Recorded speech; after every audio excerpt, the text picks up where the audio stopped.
Talvez você já tenha passado por uma fase em que tudo parecia ter desmoronado ao mesmo tempo.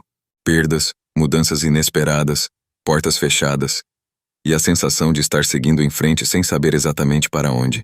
A história de Ruth começa exatamente assim.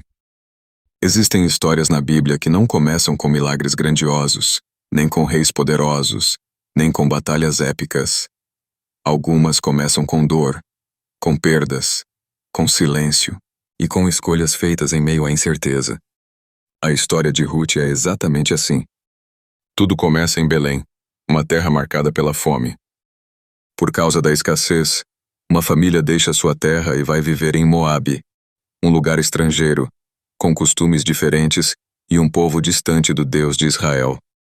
Elimeleque, sua esposa Noemi e seus 2 filhos buscam sobrevivência. Mas o que parecia ser apenas uma mudança temporária se transforma em uma sequência de tragédias. Elimeleque morre. Depois disso, os 2 filhos se casam com mulheres moabitas, Orfa e Ruth. Mas alguns anos depois, a dor volta a bater a porta. Os 2 filhos também morrem. De repente, Noemi se vê sozinha em uma terra estrangeira, sem marido, sem filhos, sem sustento, e com 2 noras ao seu lado, também viúvas, também sem futuro claro. O cenário é de completa perda. Não há perspectiva, não há direção, não há esperança visível. É nesse contexto que Noemi toma uma decisão: voltar para sua terra natal, Belém. Ao ouvir isso, suas noras decidem acompanhá-la. Mas Noemi, tomada pela dor, tenta convencê-las a ficarem. Ela sabe que em Israel a situação das viúvas também não era fácil. Ela insiste para que elas voltem para suas famílias, para sua terra, para suas origens. Orfa, com lágrimas, se despede e volta.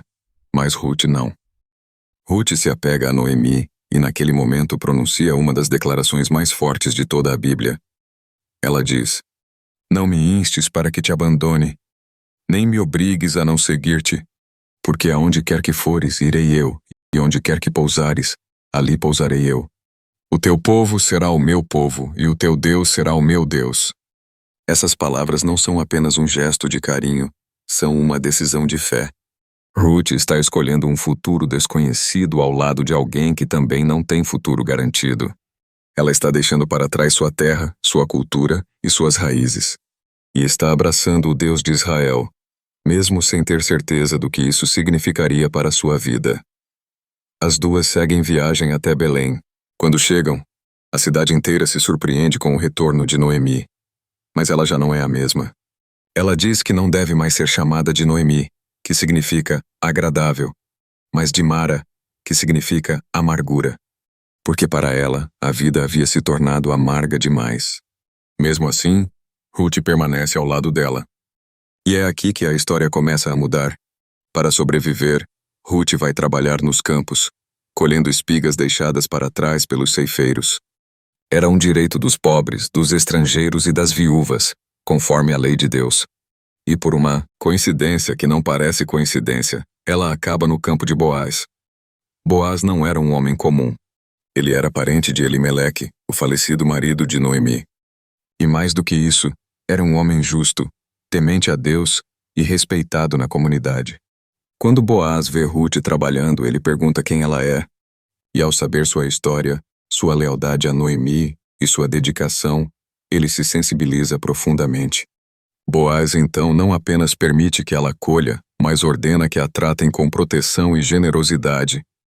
Ele garante alimento, ele garante segurança, ele garante dignidade. Ruth volta para casa com mais do que grãos. Ela volta com esperança. Quando Noemi descobre o que aconteceu, ela começa a enxergar algo maior acontecendo. Ela percebe que Deus não abandonou sua história. E que mesmo no meio da dor, havia um caminho sendo preparado. Com o tempo, Noemi orienta Ruth a se aproximar de Boaz de forma respeitosa, seguindo os costumes da época relacionados ao resgatador familiar. Boaz, ao perceber o gesto e a integridade de Ruth, assume a responsabilidade de protegê-la e restaurar sua família. Ele aceita se tornar seu resgatador, e então, algo extraordinário acontece. Boaz e Ruth se casam. A dor dá lugar à restauração.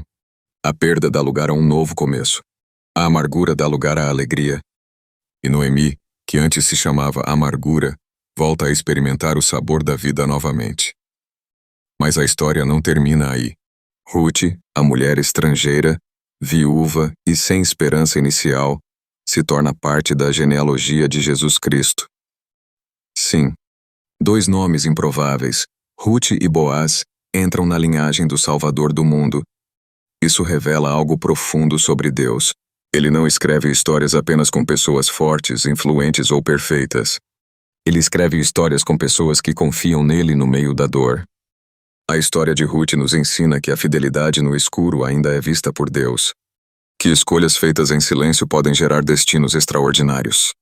E que mesmo quando tudo parece perdido, Deus ainda está trabalhando nos bastidores. Ruth não tinha garantias quando decidiu seguir Noemi. Ela não sabia o que encontraria em Belém. Ela não sabia se teria comida, não sabia se teria proteção, não sabia se teria futuro, mas ela escolheu permanecer. E essa decisão mudou tudo, porque muitas vezes não é a força do começo da nossa história que determina o final. É a fidelidade no caminho.